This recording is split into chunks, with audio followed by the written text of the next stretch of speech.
Yo, Yo, yo, yo. all right, you can hear me, right? Yeah, I hear you. Hear me or no? Yeah, I don't know, but I did something stupid. I don't know what I just did. Well, you Okay. live. Yeah, I know, but the camera's like, okay. All right, there you go. Nah, you good. You good. uh, I would turn mine on, but yo, my room mess. So no, no, now you're good. It's just, no, I had my shit muted. I'm just dumb. I'm sorry. oh, you're all good. You're good. Wagwan, sir. I'm all right, man. How you doing today? Uh, it's another day. I feel you. I feel you. Uh, I don't really like have too much like in mind here, but I do want to know what you thought about the One Punch Man preview if you saw it.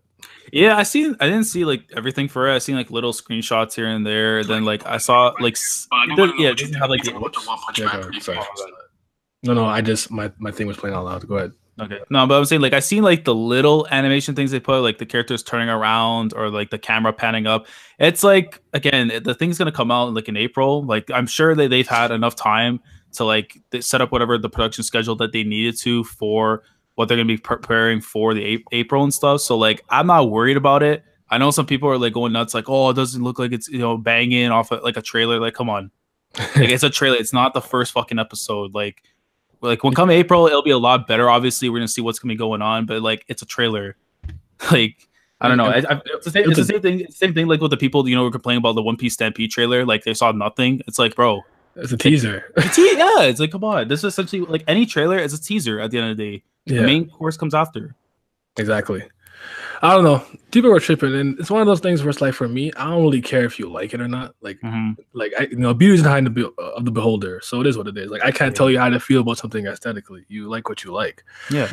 It was really just the loud people screaming at, "This is why we needed it to be with Madhouse.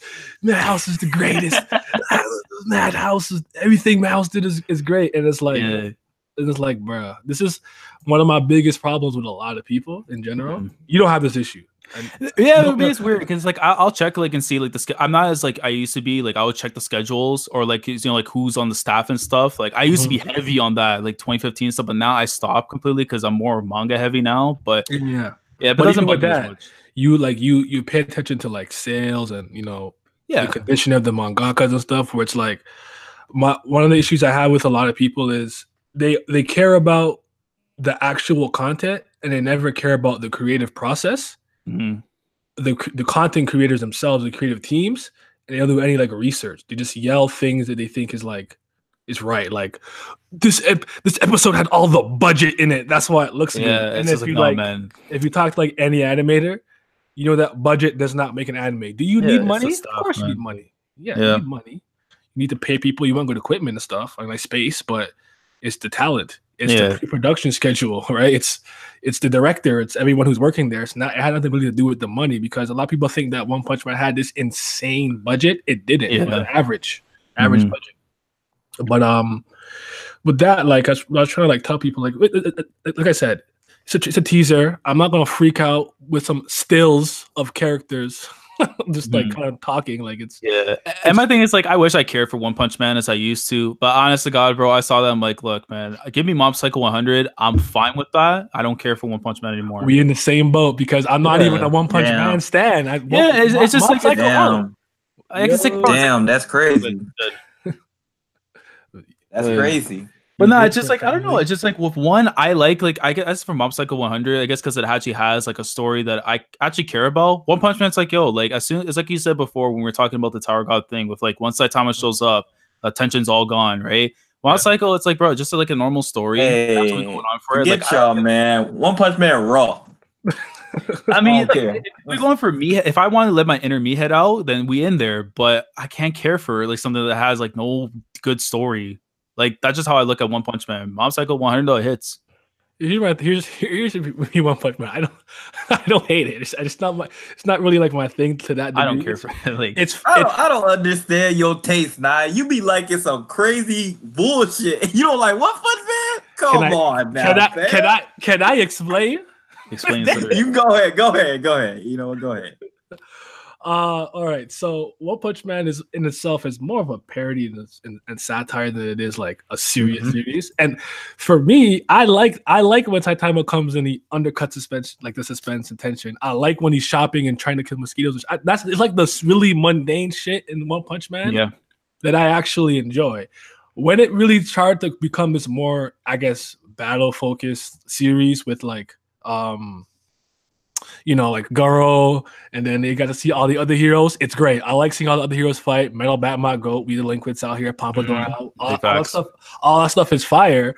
But that's not what I was reading the series for. So it kind of lost me. I know I haven't read Solo Leveling yet, but everyone keeps telling me to read it. I know it's out.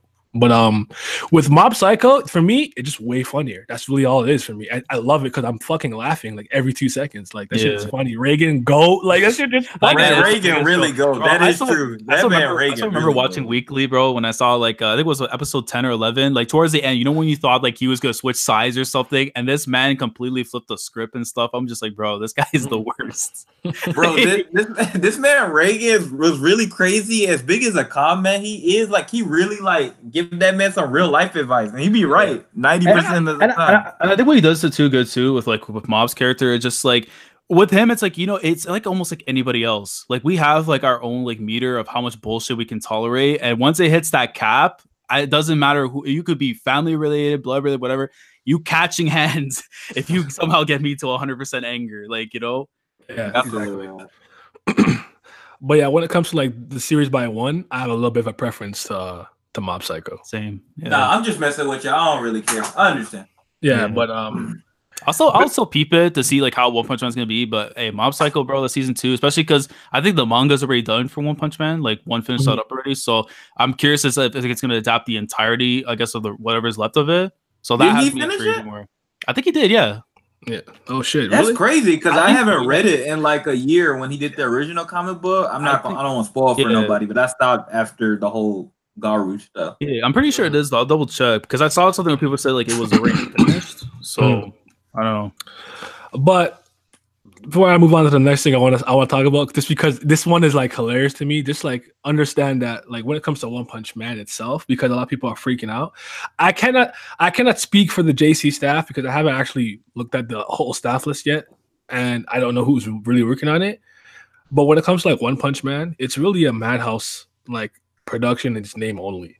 It's really not a Madhouse actual production. Like any scene that is extremely memorable to you or blew you out the water was done by like very, very talented animators like Yukata Nakamura and stuff. Like Shingo Natsume, if you guys don't know who he is, he worked on he was a director on Space Dandy, the Tatami Galaxy. You guys ever seen Tatami Galaxy? That shit is fire. And I know he was an animator in Gurren Lagann. I can't remember exactly what he did, but I think he had like a great like scene and stuff too, right? So he's pretty well respected. So what happened was when the founder of I don't think it was Mappa, but one of the founders of like Madhouse kind of stepped down. They've been kind of struggling with some of their anime for a while because of that.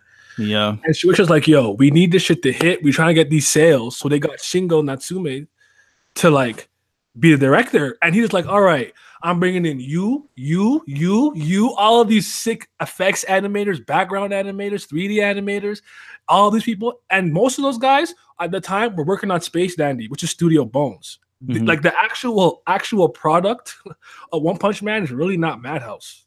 It's mostly Bones, low key, but really it was just a talented cast of a bunch of animators who were freelancing for Madhouse at the time. Like it wasn't really low key. As long as it's not Studio Para, it don't really matter. That's how I feel about it. As long as it ain't them dudes, I don't care who it is, bro. They something else, man. Like they stink. They legitimately stink. They're the only people I say like they're not allowed to do anything. That's why everybody else is fine. Tokyo Ghoul, bro. Because Tokyo Ghoul, they shafted the fuck out of those guys, man, with like the animation and stuff. Nah, and that's just disrespectful. Yeah, but then Black Clover, it's just like I don't know, man. Black Clover still submitted, but it's like I don't know about that episode, man. Because it's like when I saw that, I like we talk about like directors and animators and stuff. I immediately thought of the one dude that did the Naruto and Pain animation scene. Like, that's if that's the same person. I know this ain't hidden. Like this is not it. Man, and I'm like, bro, like sometimes I think people are too picky with that stuff, like with the manga panels compared to the anime. But then no, that's like a legitimately stinky. But I think it's not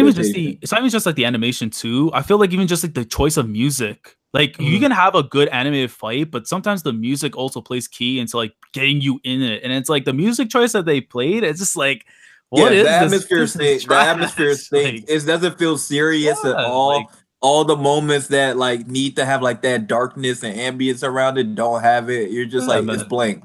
You don't feel anything. Oh man, I mean, at least Toei like is holding it down right now with One Piece, but I'm scared for Dragon Ball coming back and then One Piece kind of going back down the gutter.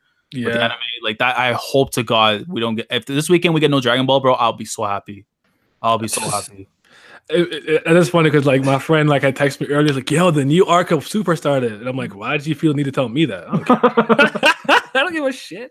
I see some goat dude. I'm like, honestly, I think I'm out. I was like, what the fuck? Yeah, I think I'm going to pass. But so here's the next thing I wanted to talk about because I think it's hilarious to me. It is like really funny, and it's because this actually started in.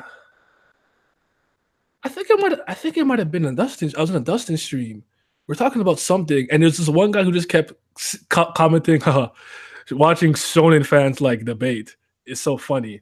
You should read more seinen. Read seinen, blah, blah, blah, blah. And I'm like, why do you seinen readers and hypebeasts have a superiority complex for reading seinen manga? Where does that come from?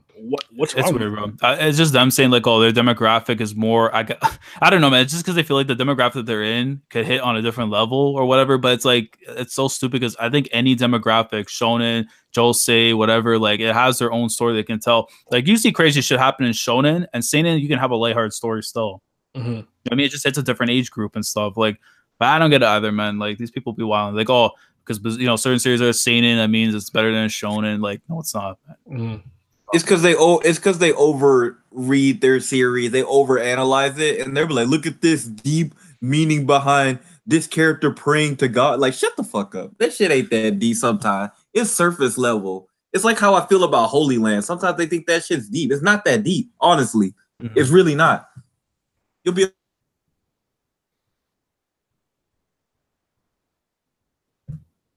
The Matrix took him. I know, man. Oh, damn. They took you, dog. Yeah, that's crazy. I closed something. I'm like, wait, did I close the wrong shit? Yeah, no, Jahad almost bagged them, bro. Oh, damn, that's great. No, I was saying that. Damn, I was saying that.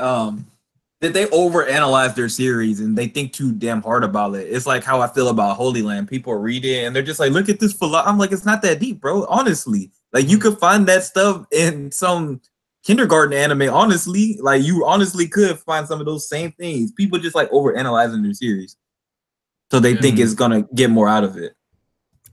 Yep. But like my are you liking? Oh no, okay. Oh, you're good. No, you're good. I think it was just because we were paused waiting for Vince to speak. Okay. That's why. What I was gonna say is like, I guess for a lot of people, they believe that first of all, there's a lot of things that are actually shonen that they think are saying and it's not. And I guess like the whole idea is that first of all, it's not a genre, and I don't understand why people keep doing that. Like a rating, that's the worst. A rating is not a genre where it's like, oh yeah, like I like the genre of R-rated movies. That's not a genre. That's like right? It's not. It's stupid, right? So please stop calling it a genre. It's a demographic. You know, seinen is like what, older men. Shonen is supposed to be like younger boys. Yeah. Shoujo, younger girls, and josei is older women, right? Mm-hmm. So that's like the generally the target demographic. And I guess a lot of people think with like a story or a magazine or something that where you have less restrictions of what you can show. With that, you inherently are going to get a better story. And I feel like history has shown that that's not the case, just in general. Like history, like a lot of the best stories ever told are from things like Nickelodeon, like Avatar, Disney and Pixar. Like, are those directed at like 30-year-olds? Yeah, hard, gritty. Like, I think about a lot of people who get the freedom to make something dark and gritty and mature, and they just go off their rails. All they do is add a bunch of drugs, sexual violence, and semi-rape scenes, almost rape scenes. That's juvenile. That does not make your series more mature. It's juvenile. Like, I feel like a lot of people, when they have certain restrictions, that's when they find creative ways to work around stuff and show you what something can mean without having to literally go all the way in depth. And it's not to say there's not good seinen. I read and watch a lot of seinen stuff, and a lot of them you can find in an average shonen magazine. It's a shonen story, and then vice versa. You can find some shonen that's very dark that you would think you would probably find in a seinen magazine. So it's just like, shut the fuck up. Yeah, and even think too, like even let's say like the mangaka as well, because it's like a lot of magazines, obviously they have their own rules of what you can and cannot have in like your series. So let's say for example, someone like an Urasawa, who like obviously handles a lot more seinen stuff. Even though I think he's done a couple shonen, probably like not heavily known, but mainly seinen.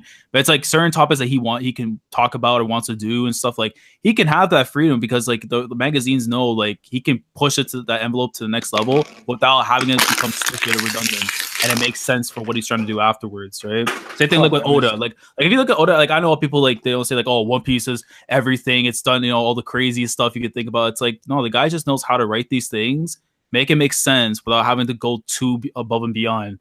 You know what I mean? Like, because I like I'm gonna get into another problem I feel people have where it's like they don't pay attention to the artwork as much as they should. Yeah. Where I see a scene with Boa Hancock talking about the celestial dragons and the trauma, and I look at the horrified look in her face, and I get it. Yeah. I don't need you to literally go and show me, haha, like I'm gonna touch you, little girl, eat this devil fruit. Like I don't need to see all that. I get it. I know what's happening, and he's shown it in a way that's really good. Where I'm like, yo, this is scary. Like, you know what they did when she's like, bro, her very first introduction to a man was horrific, horrifying. Yeah. Put 2 and 2 together and you can piece what happened. Where it's like in a certain sentence, sure, you're gonna see Guts get his ass dug out, but you don't I don't need that to know what's happening. Like I don't know, bro. They have a superiority complex for no reason, and I think it's so funny. I'm like, bro, first of all, this shit manga. Like, yeah, go outside. Yeah, relax. It's all comics at the end of the day. Yeah, man.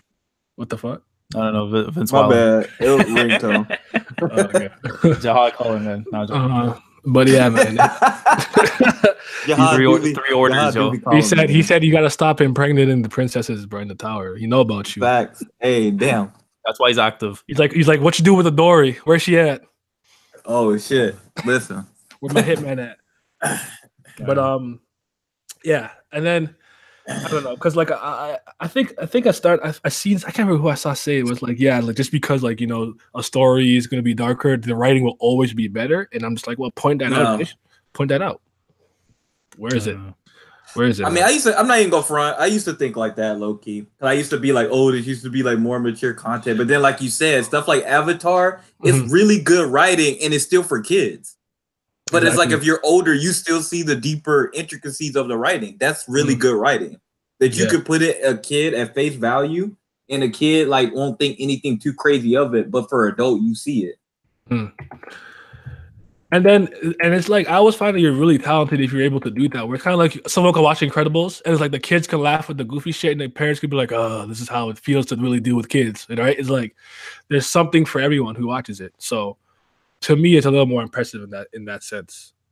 But so I have a couple things I want to say. I've been seeing so much. I like log on Twitter and get a headache sometimes because I see a lot of nonsense. Because did you guys see that tweet yesterday?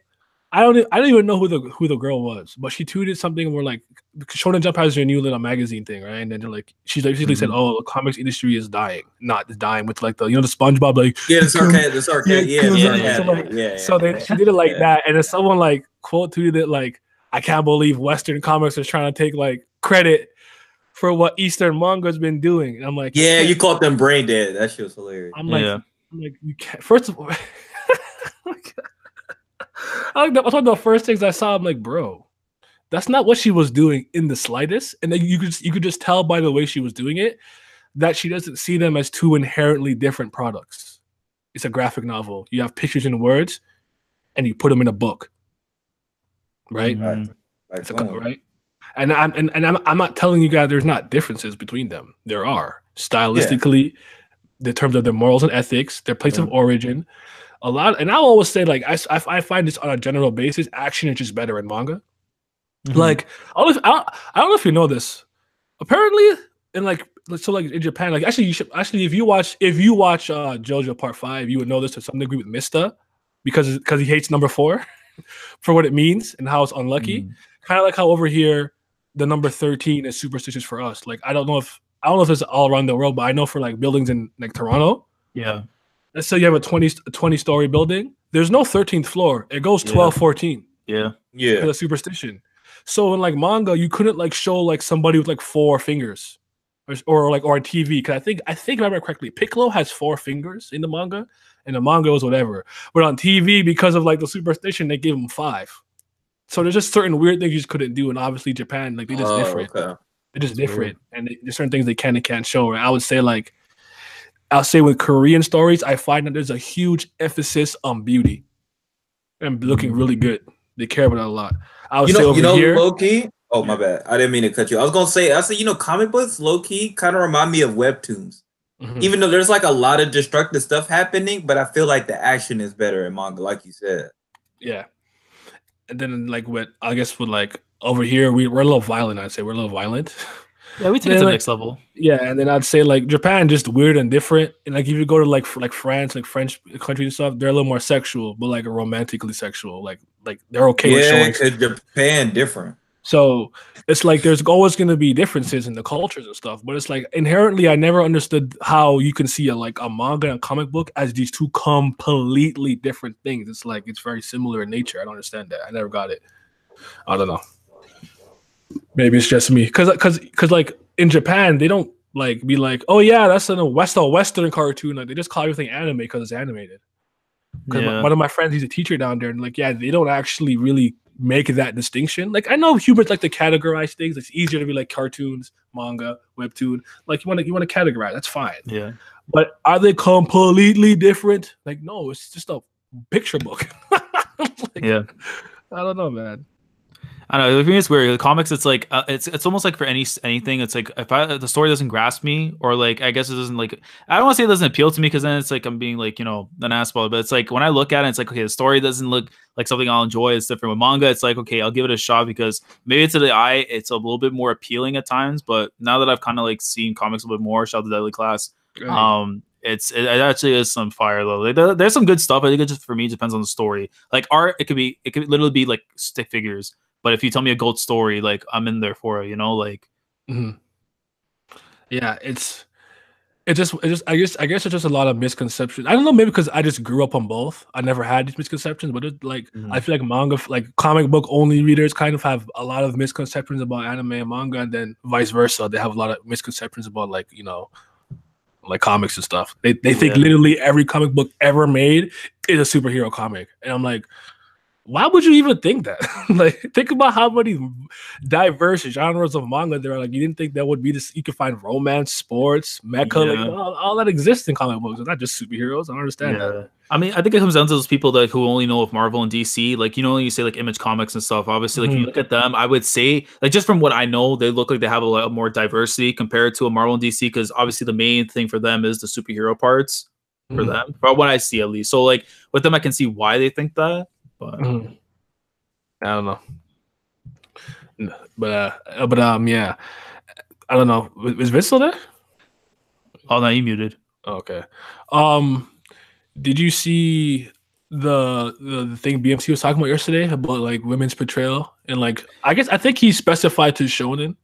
Yeah, and it's weird because I do get completely where he's coming from, but I'm looking at it like, okay, shonen, I know categorizes towards or targets towards young boys. Yeah. Right. So for me, and it's not saying like I say like, oh, they shouldn't get any shine or anything, but normally in a shonen, the guys are going to get a little bit more shine. Where you have in a shoujo or in a josei, the females are going to obviously have like they're gonna have their more spotlight for themselves. And not to say like you can't have like, let's say in a josei, the guy is gonna be like the top person, or vice versa, right? The female's gonna be that for the shonen. I feel it's just like some people take it out of proportion a little bit.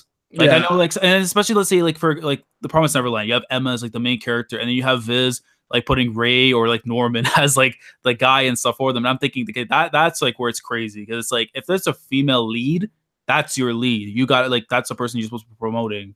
Yeah, I mean, like it doesn't make sense, and that's like even like you have something like We Never Learn has like 3 girls are like the main protagonists and stuff, and for them they actually get the shine and stuff. But like some series they just don't get that. Like they won't put the girl there because of, I guess, like the times and stuff and how they view things. It was just kind of funny to me because like I for the most part I agree with what he was saying. Like I always feel like he always takes it a step farther than I need him to when he goes. Yeah, but that's my man still. Yeah, of course, my boy. Anything where it was like I got it, but because like the very first, I think the very first like blog post I ever did when I was kind of starting, because I had to build the portfolio for a couple of places I was gonna like apply for, so I need like articles under my belt. Yeah. I actually spoke about my issue with like how females are generally represented in anime and manga, and I think a lot of that comes from just Japanese culture. I don't think they care. They're very traditional. They're very traditionalist. They don't really like, you know, if anything, we'll be the people yelling at them to do this and that or the other.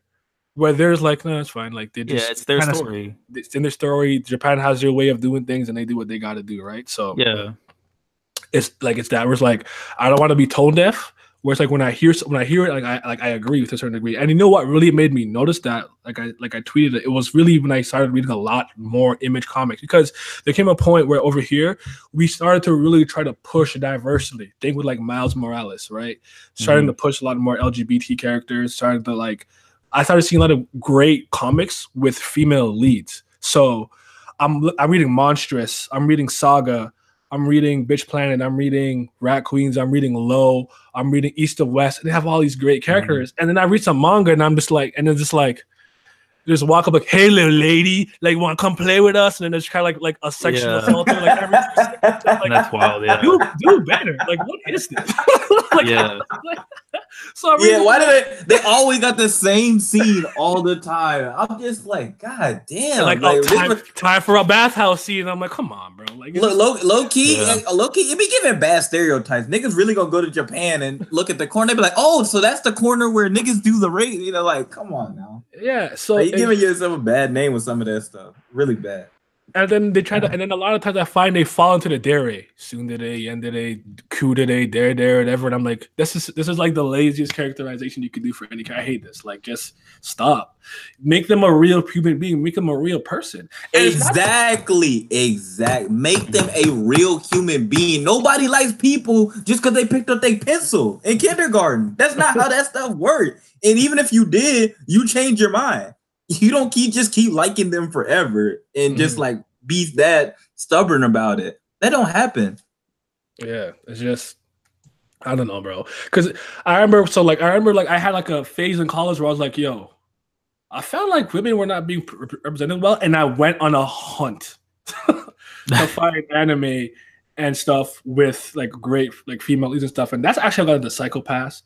That's how I got Ghost in the Shell. Yeah. I was already into that. That's how I got back into like the other Dirty Pair, Bubblegum Crisis. I would say this one was one called like Galileo Donna. So I can't remember what it was called. I can't even remember what it was about.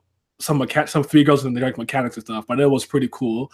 And then that's actually how I got into Puella Magica Madoka, which is one of my favorite series in general. Yep. Because I was like this little like, you know, magical girl, you know, my whole shoujo was not gonna hit, and it hit different. It hit different. I'm like, yo, this might have been one of the greatest things I ever seen. Like, it was really good. By mistake, Ruby came out, but Ruby kind of dropped the ball. But that had nothing to do with the female characters in the lead. That has to do with Miles and Luna not being able to write for their fucking life, or Carrie and Luna. I can't remember Miles and Carrie. They're just hacks.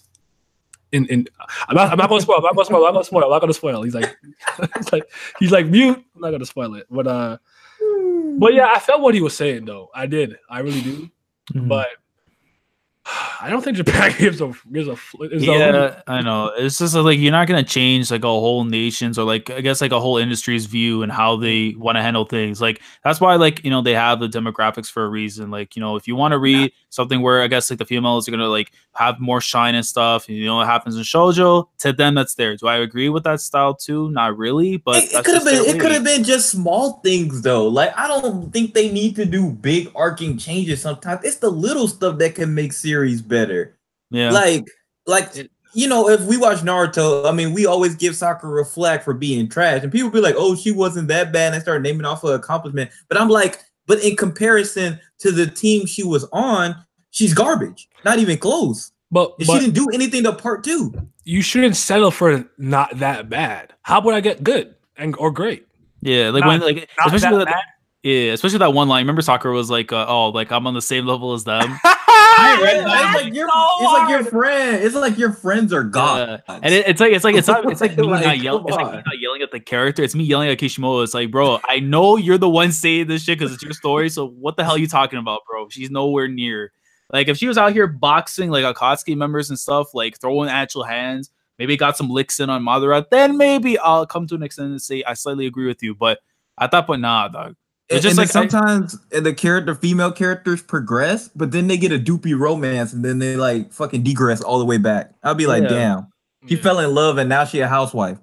Yeah, but it's not too like where they find like for me they find love, but they don't keep the same energy that they had prior. It's like once that happens, they flip completely. They don't have like that same like the same level of energy that they had when you first got into that series and you see them as they are. As soon as they flip, it's just like that's it, man. Like where's that girl I saw at the beginning that had that energy? Obviously, there's character change, but not regression. I want to see him progress.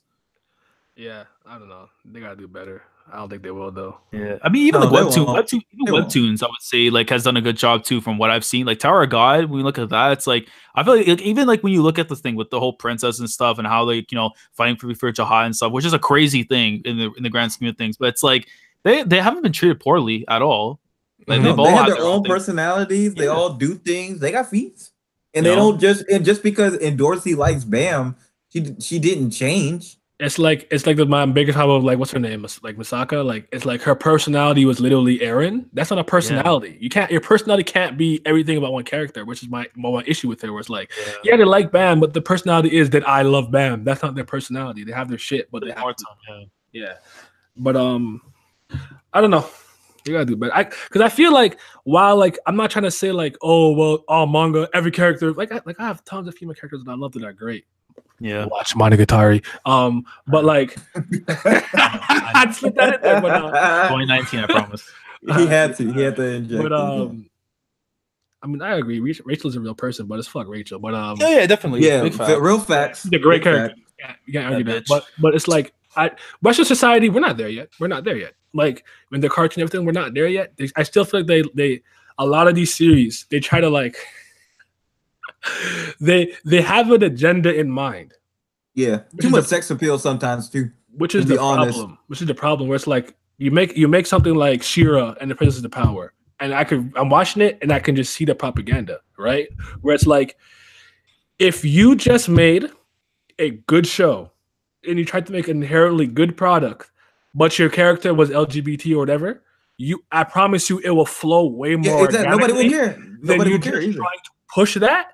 And everything suffers because of it. Where it's like, how like and like I'm trying to find a good example because like I didn't finish that show, but I find like a lot of things that I read, people are like, oh, you should read this because it has this, and I read it and I'm like, this is not very good.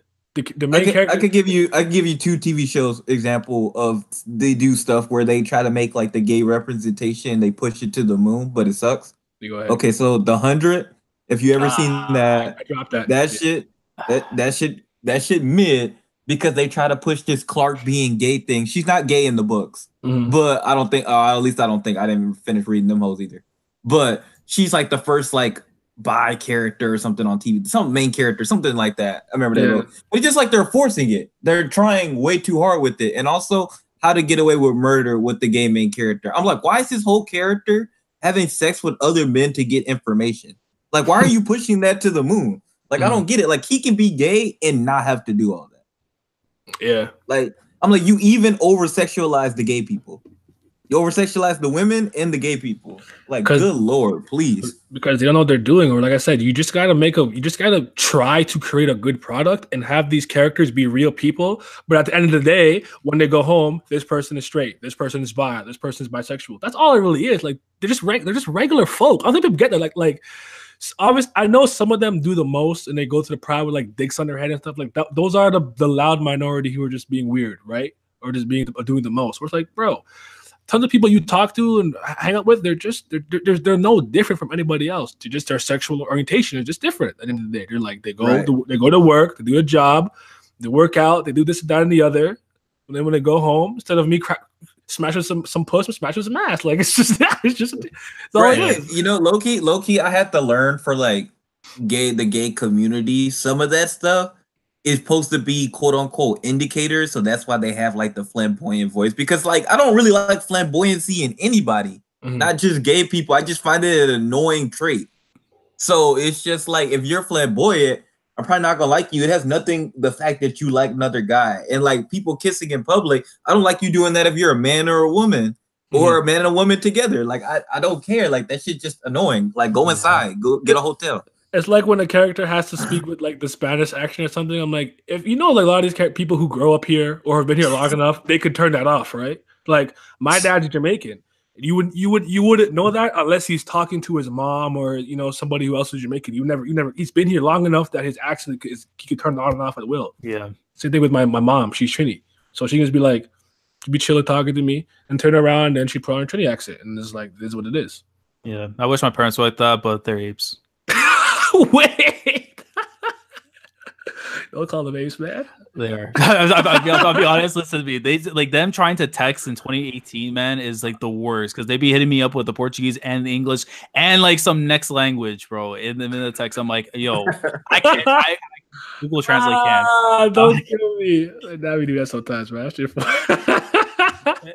Maybe that's why I am the way I am. I don't know. Oh my goodness, I'm weak. Really, the last thing I had to talk about was world building. And then just whatever we can end it or do whatever, but like a misused term. I feel. You guys feel that? Forever. Yeah, I forgot who it was. Vince, was it you that we were talking about Tokyo Ghoul having great world building?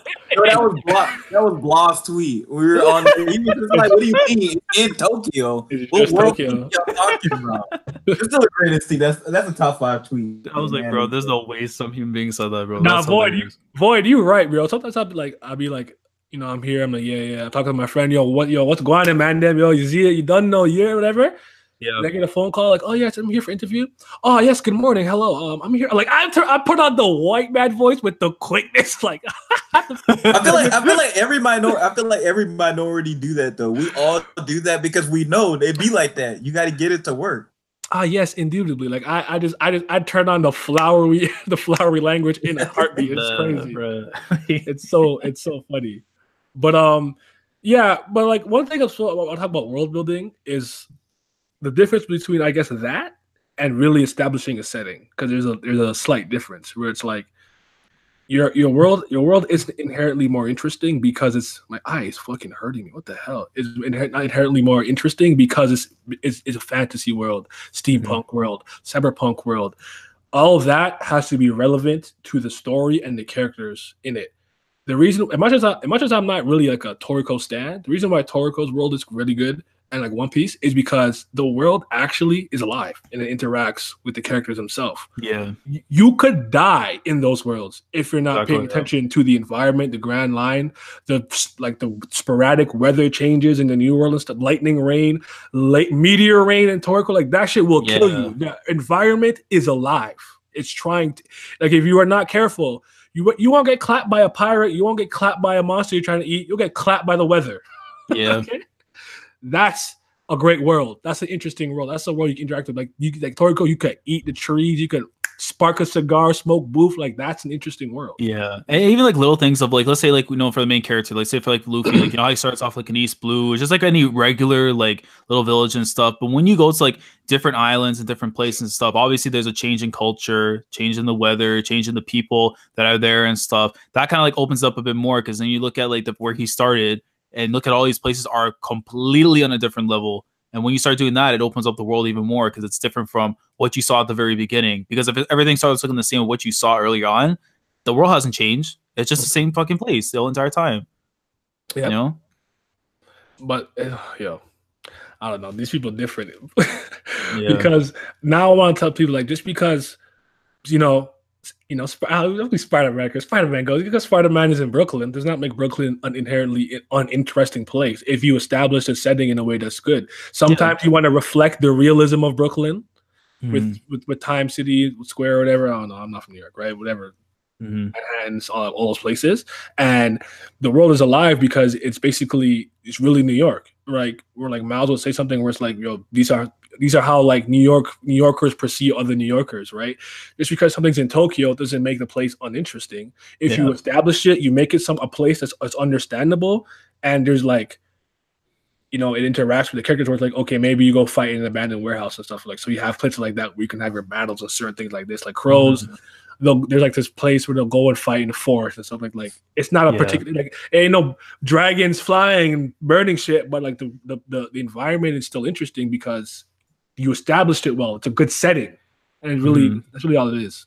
Yeah, even though you keep it like, let's say real world stuff, like in Japan, like they'll have like prefectures. Us, we got our provinces. You know, America's got their states and stuff.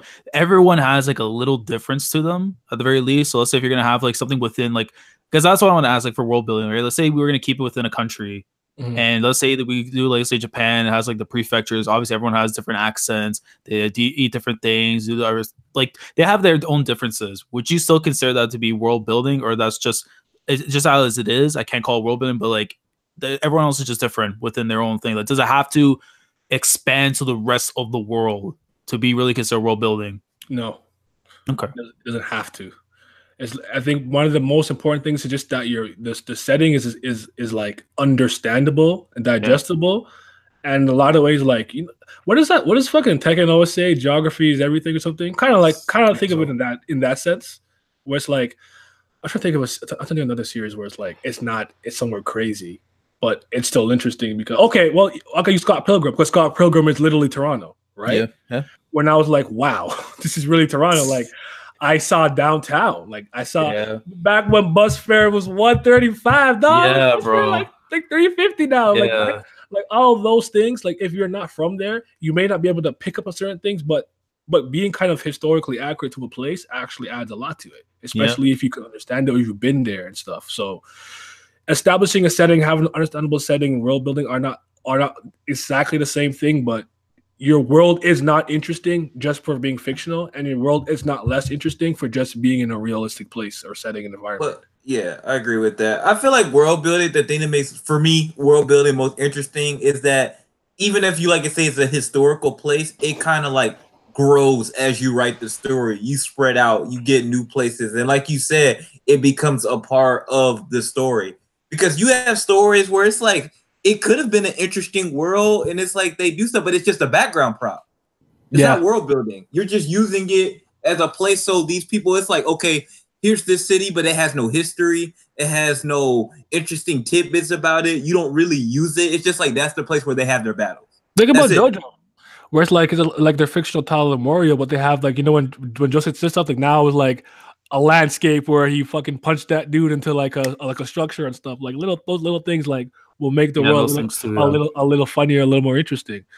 Like, and then, you know, JoJo, they go around the world, like Egypt and stuff like that was fire. Like, even like Italy, I still love to stay, like little things like that. I mean, I kind of do wish with JoJo they would kind of like, because I feel like once it got into like the Japan stuff, like part 4 onwards, like it really started sticking around there after, like with the exception of like part 5 and 6 a little bit, but I mean, like I feel like it still has some pretty good world building itself. Like obviously, like the States, Britain, Italy, Egypt, like it's just really that, like it keeps it, like let's say like if you're going to these places, it doesn't change completely. Like Moria is an exception, obviously within Japan, but it's like all these other places that they go to, it's exactly as is. Like the currency, the language, like how the people act and stuff is exactly how you would kind of perceive it when you're actually there. You know, they don't change and give you like a Jamaican accent in fucking Italy. You know what I mean? Like it doesn't work. It doesn't work like that. Yeah. Fuck, what was I gonna say though? I had something to say. Oh yeah, so a lot of people really love lore, and I do too. But I don't like lore for lore's sake, unless you're telling me outside the story just because you maybe want to Dark Souls flesh something out a little bit. Yeah, right? Where it's like, please don't tell me about the primordial beings who did this and that and the other, who did this, if it's not actually relevant to what's happening now. It's just that's lore bored. That's lore bored to me. Like I just bored at that point. That's true. That's why that shit with Caliban made me so mad. I'm like, is this guy relevant? Like, who is this nigga in the crystal? Yeah, man. This is like dude who has no drip. No drip, just bandages. Don't start me on that, man. That's the funniest thing he ever wrote. Yo, oh my god, he's the essence of fucking Master Emerald, bro. He's like, I really hope that was the biggest translation in webtoon / manga history. Because he did not show anything about that man that was true. He wasn't brave. And he wasn't crying. He did not feel no sympathy for killing those people. Yeah, like you call it the essence of fighting. Awful. I would respect this so much more because it's like it makes sense because Calvin's fucking nuts. But now it's like I look at that, it's like, bro, it makes no sense, and he's stupid. Like, yeah, they said don't disrespect. Don't disrespect me. No, come on now, don't do this. Don't disrespect me, man. Come on. The essence of mid, essence of nonsense, essence of murder, essence of lies. Yo, we be going in with all these things, bro. But Jesus Christ, man. No, but the lore things, like, as long as, like, let's say, for example, like, I know we're going back to One Piece, but it's like, I'll say, like, the stuff that we're hearing about, like, the Void Century and history, it's cool, but if I don't get to see it at any point in time in the series, it was pointless. Like, what the fuck's the point? Exactly. You're telling me, like, oh, some crazy war 800 years ago, or, like, let's say that bridge that Robin was at, it's like, what's the purpose of building that bridge that they emphasized on, and we never get to hear about it again? It's like, you fucking wasted my time on a chapter with a damn bridge when you could just locked her up and just say, yo, she in the bin. You know what I mean? Like, why the emphasis on the bridge? And they've been building this for years. Like, there's no need for that. Like, I don't like. Come on. If it doesn't tie into the main story at some point or another, exactly. Then there was no point in you telling me. Like I can know that. I can respect too. Like, you know how he's doing like the novels and stuff for like Law and Ace and stuff. Like, if they'll say you can't, like, I get it completely from a mangaka. You don't want to put everything in your manga if you don't have the time to do so, because you want to keep flowing the story as much as possible. So like, do things in side chapters or like side novels in a sense, but still relevant to the plot as itself. We have someone else doing it for you. I still respect that. But then it just comes to a problem where whether or not certain things are canon or not. Like, if something said in the novel, but it's never been stated in the manga, is it canon? Like, is it still true to the story? That's why it's like, when we talk about like filler, it's enjoyable, definitely. But some people will use what they see in the filler and say, yo, this is why this character's top tier. Like, like Smoker and Ace, the fight that they had in the filler, it's like, yo, they had a fight. They I think they're the same level. It's like, the manga didn't show me that.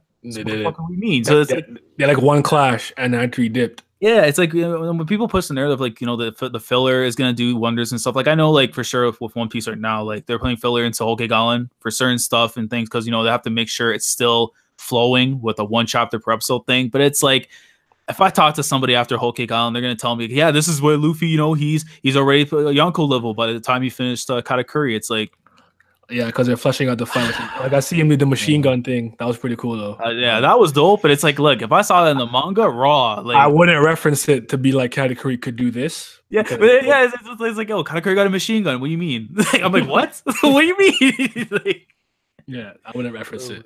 Yeah. I don't know, man. I mean, I want to say that like the One Piece lore is looking more and more useless, but it's just been put on such a back burner. Yeah, it's like the Void Century, the Ancient War, and the Will of D, and all that kind of stuff. It's just like he's just not going to get into it anytime soon. But I could understand you losing interest the longer it is, because I remember like that happens to me a lot with certain things where you keep the mystery too long. I just don't. But by the time we reveal it, I'm like, oh, okay. That's great. It's like the One Piece itself. It's like, you know, when we get there, dope, yo, this is fire. But it's like, it's not the only thing I care about. Like, I probably care about more of the Void Century and like Luffy getting there to Raftel and stuff more than I care about finding the treasure. Yep. You know? I don't know. I mean, I expect it's a long story though. So yeah, Oda like wants to make, and that too, like, it's such a big thing. He doesn't want to ruin it because like, or like the One Piece itself, that's the most massive thing for him. Even though we have all these other things we care about, it's like that's the meal ticket right there for life. If that don't come through, that guy's gonna be getting food stamps. They're gonna take back all that money he made, bro. I'm telling you, they take that pass away from him. They're taking all of it away, all the accolades. Yeah, they could be like, nah, you mid as fuck. 20, 30 years of this for this? Yeah. Bro, that guy's gonna have the worst like debt and tax thing, man. That's crazy. But yeah, man. But so I'm crying about One Punch Man. Yeah, and like just like as like a final note kind of thing. I'm not asking you guys to do what I do. I take it too far. I will sleep and I have too much time on my hands. I'm a crackhead, all right? So I'll watch a movie like Kubo and the Two Strings, which is stop motion animation, like Leica Studios. They did like Coraline and stuff too. And I'm like, I wonder how they fucking did this. This is really cool. And go out my way to find out and watch the creative process. How they had Kubo had like how many facial expressions and then literally moving it little by little by little by little to capture all the movement. And I'm like, this is so interesting to me, to the point where I think the way they made the movie is better than the movie itself. Like, honestly, like I love Kubo and the Two Strings, it's a great movie, but I feel like the way they made it was more interesting than the actual movie. I watched how they animated Moana, and how they went to actually went to like Polynesian islands to actually learn about the culture and the mythology of their gods and stuff. Like I'm not telling you need to go that far, but do the bare minimum so that when you're yelling, you don't sound uninformed. Mm-hmm. Oh my God, I can't believe Madhouse didn't do the studio. Like, shut the fuck up, man. Yeah. Aquaman was good. I liked it. I know. I still gotta peep it though. That's all I'm gonna say. I ain't going in any more depth because it's not. I watched like an early screening, so technically it's coming out today. I don't want to talk about it until I know people have seen it. So I'm not gonna say more than that. Mm-hmm. Okay. But yeah. Okay. Don't watch Creed 2 though. That shit buns. I watched it already. Damn. I didn't really like it either, to be honest. The way it was directed was total ass. It wasn't even thing, right? It wasn't Kruger or what's his name? Kruger? Ryan Kruger? It wasn't him because he was. Yeah. I don't think it was him. Yeah, that's what I'm saying because it's completely different. Yeah. But that's what I have to say. For you guys anything you want to yell at anybody about or no? My hero stands. Chill. Kuroko no Basket could have been way better after going back and watching it. I still stand by that. It's not a top 5 sports anime. No, I feel like it's still good for the most part. I think this is the final season for me. Like when it comes to the final game, like I don't know. I just felt like by that point. No. I forgot how bad. I went back and watched the first 4 episodes. A generation of miracles lost in the first 4 episodes. A practice match. What was the point of that? He say some trash. I'm joking. I'm not gonna defend him. But my issue is that first 3 episodes, I'm gonna make you the best player in Japan. We don't see no training. We don't see them actual practicing. Walks up to practice match, beats a generation of miracle, leave. Beats him again later. Like, come on now. Yeah. I didn't care about like I was explaining that to somebody. I was like, the problem with Kuroko no Basket is that I don't want to root for them. I actually rooted against them most of the anime because they don't lose. Yeah. So I don't feel any of their accomplishments. I agree with that. Like, if I'm watching Haikyuu, I'm like, yo, let's get it, Karasuno, let's get it, you know? Yeah. I would say with the exception of one match because my boy Kenma, all right? But that was your favorite character though. Like I literally rooted against them every match because they didn't lose. And Kagami pulled them out of air. If there was a points per game, Kagami must have averaged 40 points a game. Yeah. He literally carried that team on his back. Yeah. But I think it also the good thing too is with that is like, you know how season 1 we know the end result for that and stuff, right? And it's just like that's what kept me also invested because it's like when you take a loss of that magnitude, even though it, like when you look at the implications, it isn't as massive, but for the long term like of the series, like taking a loss of that and then growing up after is like and just seeing how much they develop from one point to the other. Like you got guys that just didn't want to connect or just couldn't because of like egos and stuff flowing together and having like one single thing where Kuroko is just like, that doesn't help too with like, Kuroko himself. He just doesn't have a fucking personality. He's just a fucking silent who has a beautiful woman always going for him and he doesn't know what to do with it. Well, also is that they tried to act like it was teamwork, but it was literally like just the 2 of them. Yeah, it's just 2 of them carrying it, and then like the captain would throw in a bunch of clutch 3s at the last minute, 2-minute offense. Like legit, it's like I'm like, this ain't team. And lost to the one, and like, how does I don't want to ruin this, but in the last battle, the strongest generation of Miracle, or by my estimation, he was because he's the best team player. So he should have been the strongest, and he was teamed up with 3 other people that were supposed to be close to the generation of miracles. What they call it again? The Uncrowned Kings? The Uncrowned Kings, yeah. And somehow, stuff happened that it didn't make no sense, and Kagami went Super Saiyan 2. Nah, we talking about it because now we're bringing it up because we're talking about it real quick. Okay, so when it comes to Kuroko no Basket, don't get me wrong. I think on a surface level, I just enjoyed how crazy and zany it was. It was kind of fun sometimes, but I don't feel like Sadine deserved any win they got against any credible team. Because, like you said, like I just didn't feel like they trained hard enough. I felt like every generation of Miracle player and stuff were better and stuff. As much as I love Iomine, to me, he's the best one, especially an individual player. As much as that match was actually nonsense, I actually think the Yosin one was worse to me. I think that was one that actually ended up bothering me the most. The Murasaki Raba match, right? Yeah. Right? Like, by then I was already like I was drained. So when the Kisei stuff happened and the stuff happened with Rakuza, what the fuck is it name? With what's Rakuza, Akashi, yeah. By the time that started happening, I was already mentally checked that I was just going to finish it to finish it. I was reading, at that time. I had gotten to Haikyuu and I gotten into the Dino 8, so I had my sports fix, so I was good. So I was just kind of like, but yo. So Ayomine is the one who opened the zone first, or whatever, and he's like he has such a deep understanding of it that he knows there's depths and levels to it and a door you can't open. How the fuck did Kagami outzone you? Yeah, exactly. What the fuck is this shit, man? It make no sense. I was like, wait a minute, what? See, my issue is, oh my, they didn't. Like, I swear to God, these niggas didn't train. I swear they didn't train. When did they train off screen? Like when did they train to get better than these people? And I know Kuroko's whole point. See, okay, spoiler warning. If you never watched Kuroko, get the fuck out of here. Because I'm gonna just start talking about it. Like, I know Kuroko's whole point was he wanted to teach them to play as a team. But him and Kagami didn't play as a team. They did a 2-man pick and roll the whole damn game. For half the show. That ain't no damn team. That's just me and Nice. I'm like, hey, Nice, set this screen, bro. I'm gonna hit you in the post and you gonna dunk it. Yep. These niggas just dunked the ball 80 times. Kuroko averaged 20 assists. By the way, lads, there's more Juju on the beat. Oh, yep. Juju on the beat. Out. What chapter is it on, lad? I'm gonna pick it up again. I'm gonna try again soon. 36 just came out. Okay, I might when it gets to like 40, I'll probably try again. Mm-hmm. But okay, so my problem is, so I was explaining to somebody, I was like, so first of all, there's no way in hell they should have been Kisei in a practice match the very first time they played him. They could have been close. I was fine with them keeping the match close. No way they should have won. Because what they just did was they made Kisei pointless. Why did I want to see them play him again? What was the point? I didn't want to see them play Kisei again. They were going to beat him. And I also felt like they made it worse when they introduced Haizaki, where it was like, this guy stopped playing ball, and you had gotten as much better as you gotten from the time you replaced him to now, and he was still pushing you this far with his stealing technique.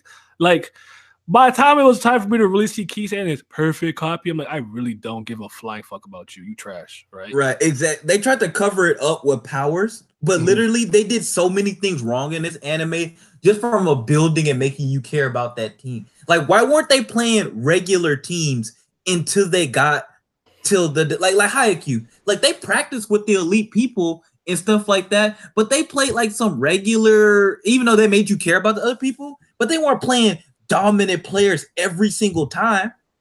And when they lost, you really felt it. You were like, damn, but they're gonna win next time they play them, though. They made you really care about the loss and the wins. I also, what we on now? Still on Kuroko. Oh, okay, yeah. I don't know. Kurko's the same problem I have with Slam Dunk in a way where it's like, as outside of the main 5 from Slam Dunk, I don't give a fuck about Shohoku. All right, the rest of them, I don't care for them. Even like, and always set up too for that, like with all the other characters. He has some great side characters, but like the way it ended is just like there's no meaning to a lot of them after. I still feel like Slam Dunk did it better though. But I would agree.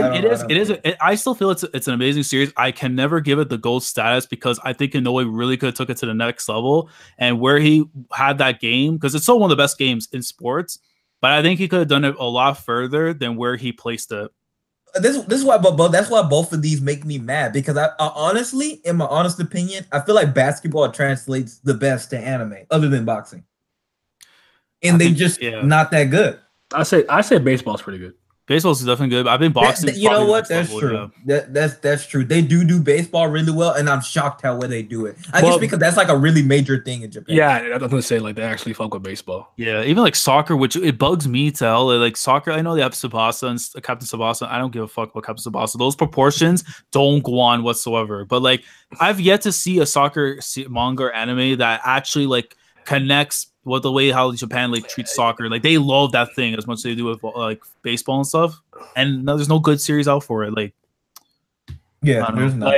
Like Days maybe, but I don't know. Like I don't hate Days. No, that shit made. I don't mind Eri no Kishi, but none of them really hit. Like there's some where like it's like I want to like it more than I do, but it's like this is not it. Like I need a good, really good football series. Like that's what I want. Like just like gold sport. And it bugs me because I think I forgot it was Young Jump. They apparently had like a couple of manga that were coming out that were based on soccer, but nothing got translated. And I was like, yo, like when I hear anything about soccer, doesn't matter what magazine it is, it could be like in a monthly. I need to know about it so I can like peep it and hope that it touches something good. Like nothing though. But ultimately, I just felt like none of those wins were deserving. Yeah. I felt like it's weird because I felt like Akashi had real powers that he could apply outside of the court. It's one thing with like what's his name, Midorime and stuff. Midorime, I think the green hair guy with the glasses. Like yeah. That's like a basketball specific stuff. Sure, you could probably hit the garbage from anywhere and stuff, whatever the case may be. But it's like that ain't gonna really help you like outside or some shit. Where like Akashi can like I could read your muscle movement, like you could trip. This man really made Kagami, who's like 6 inches taller than him, sit down. And I love Akashi because of the ridiculousness of his character and the fact like he talks like he's not part of a basketball anime. Because I just love him because he's so ridiculous. But yeah, you're right, it's bullshit. But my thing is, how he have all that 3 people on his team that were close to Generation of Miracle members and lose. And also, he got them all in zone. Yeah. How did he get them all in zone and lose? Because he didn't have zone point. Because he didn't have zone point 2, Ben. Tell me how that makes sense. And honestly, in Kuroko, they didn't give a fuck about defense. And honestly, there's so many. So y'all love basketball too. So literally basketball now. Yeah, it's just like it's like basketball now right now with the NBA. True, but both of y'all love basketball. There's so many different types of teams they could have brought up. Like there's so many different tactics and things they could have applied to both those series, and they just didn't do them. They were just like, here, we're gonna have some guys shoot some threes, and we're gonna have a dunk merchant and a guy who just passes through anything. Like, come on now. I dribble with my 3 fingers. Get the fuck out of here. But the dunk merchant though, Murasaki Raba, man, so that guy's big goats. He loves his candy. Literally, Kuroko is like if Rajon Rondo, Sean Kemp, and like Steve Kerr played together. That's their team. That's their team. They have a captain who shoots threes only in the clutch. They have a man who can't shoot, but he can pass, and they got a dunk merchant. That team ain't winning no championship. The Poon. The Japanese food, that guy was just eating noodles and shit and just dunk. Oh, I remember like muscle, just straight muscle power. Yeah, that was Tepe's like opponent or whatever. I remember you talking about that. I remember. Yeah, I'm like, bro, who winning a championship with this? Nobody winning no championship with this style of play. You stop lying. Yeah, man. Even the way they play defense was nonsense. Yeah, like you said last, they made all their teammates irrelevant. I'm like, these guys are starters. You gonna leave them hitting these open jumpers? It always messed me up how they always came back from a 20-point deficit. And they tried to make certain characters relevant, and then just kind of dismissed them like after. Remember Kagami's boy? Yo, let me tell you how me and my friends used to always be like, well, Tiger. When he pulled out English, that English was trash. Bro. That was some Prince of Tennis. Fucking the international team that was facing what's Yukimura's team name again? I can't remember the name. Yukimura's team. Shit. Hold on. Let me with Sanada and stuff. Fuck, what's his name? Let me look it up. Oh my god. No, that's my GOAT. That's my GOAT sports series, but they're ridiculous. They were like, Kauser slammed. I can't believe I ended up amateur tennis prayer. Rikai Daku, something like that. Rikai Daku. Yeah. Rikai. Yeah. That shit was so bad. Oh my god. It killed me. I honestly laugh anytime I do that shit where they're talking in English and it's really bad. Sometimes it's like you're not bad, you're not there yet. Sometimes it's pretty good, but when it's well, Tiger. Yeah, it's really, really bad. It's like, wow, why did y'all throw this in? You know these people don't speak English. Like, I would have been fine even if they just would have like brought in an English guy for that line. Or like just having you know, like in some comics and stuff, they'll just put the little thing to be like, oh, they're speaking in Spanish, and just have them in the bottom, like he's saying this in English. I'll take it. Cause that was bad. Yeah, that's really bad. But yeah, well, I mean, that avoid speaking about it real quick. Did you guys see that? Do you see that? I didn't engage it, but on Twitter, did you guys see the whole Naruto is a planet buster shit? Look, I've had the word Naruto muted since 2014. Huh? I don't even care if he is or not. It was a huge debate on Twitter yesterday that people were going in talking about. I don't know, something about if you take the 100 something. Bro, listen. I made sure that since 2014, the minute Kishimoto ended that series, Naruto muted. Oh, Boruto dope muted. You know what? I have no idea. You know what? You're right. I'm really considering muting Bleach, Naruto, Hunter x Hunter. I don't want to see none of those ever again. Like the only reason I would have known or heard about it, I think it was Naya, because I think didn't you quote something or like whatever, like close to it. That's like the only way I could have known. Otherwise, like I wouldn't have heard it. But I'm just like, bro, like this is so stupid. Like why are we talking about that series? Yeah, they keep doing this though. Like at least when I start my agenda, like I know I was just doing it to start some shit. Like, I was like, these niggas be dead serious. Yeah, like I said, I called Aaron a boneless Sasuke. Like I did that because it was funny. And it's semi. It is kind of funny. Yeah, but I mean, I think the worst of the people are now those people like, because I know Jump Fest is this weekend, and people are like clamoring, "Oh, get the Bleach anime," and like, bro, that shit's dying. You saw the ratings, and when it went to the Fullbringer shit, they're not bringing that back. No matter how much, and it's like, why would you want to bring back an arc that, yeah, it had a fire start, but by a certain point, it fell off the goddamn rails. You know, it's like, why would you want to see that final arc, which ended up being trash, being animated, just so you can get your fights and be like happy or whatever? Like the final chapter adapted, like, no, man. I'd rather keep it like out in the manga as it is, because guess what? Like Kubo just couldn't do it. He's a Shaq. He's a failure. Yo, Void, I seen that. I didn't watch it, but it popped on my feed. Cole and Seth, the programmer, had some debate about something about Dragon Ball, but I didn't watch it though.